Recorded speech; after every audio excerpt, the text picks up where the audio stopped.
We've got the stars. What? And we've got the power. Yo, this is the voice of Cape Town King and racing the baddest DJ, Mr. Blue, straight out of Zimbabwe. Ndaona video ra colors. Ana boss to me. Hello Zimbabwe. Yeah man, things are happening in Spingi.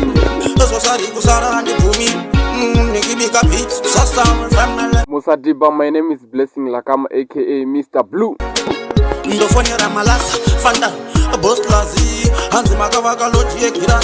That's one of our biggest entertainment. Tiri kuzobata nezveloji yamapuya. So sorry family.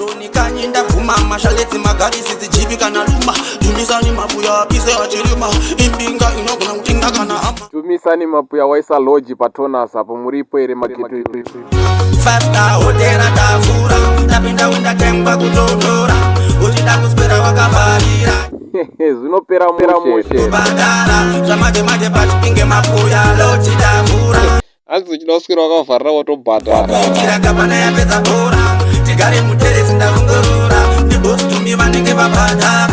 Yo, big up to Dumisani Mapuya. Saka ndakutogara ndatomangara kugaza bora toona mahara ndisingakanganwi maplayers nemasupporters eGabana FC machena ako uchigona bhora varidzi vegabana vobva vakutora. Yo, big up to Mr. Skills and Ryman. chakukuratidzai muchitari ndisingakanganwe Mr. Click naGaza president apo akukuudzerai kuchisimbisa DJ Munya and Selector Lodza. mazimotokari amunotarisa hazi adhinipi ndo emagaisa.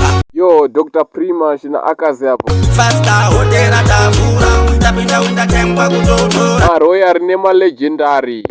uchida kuspera wakafarira chingobhadhara. Oh my god, Panashe Guiterwa and Tammy Drop, how are you?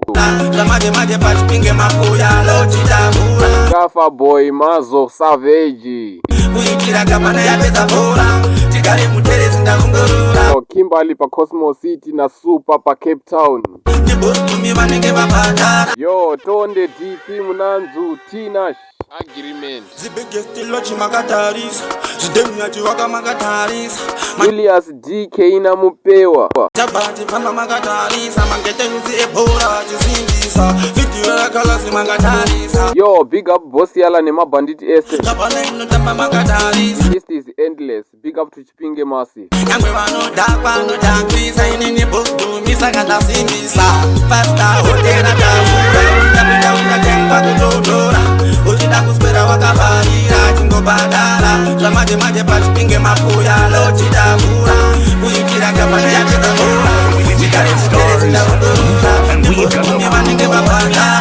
Yo, this is the voice of Cape Town King and racing the baddest DJ, Mr. Blue, straight out of Zimbabwe. vakawandisa zvekutozaza pechi soko mutunzi tawanda kuti ana mudhara kuti hubos roda yadvayo idzana hachi ikabvekabana memba pasta hotera tavura tapinda undakengwa kutodora uchida kuspera wakafarira chingobhadhara zvamaje patipinge mapuya lochitavura kuitira kapana yapedza bhora tigare muteresi ndaongorora ndibositumi vanenge vabhadhara. Hotmore, Hokosa, Panga, so sorry, family, real bandit, Malasa, Eban, Domisani Mapoya, one binga, Yakashinga, Yala boss,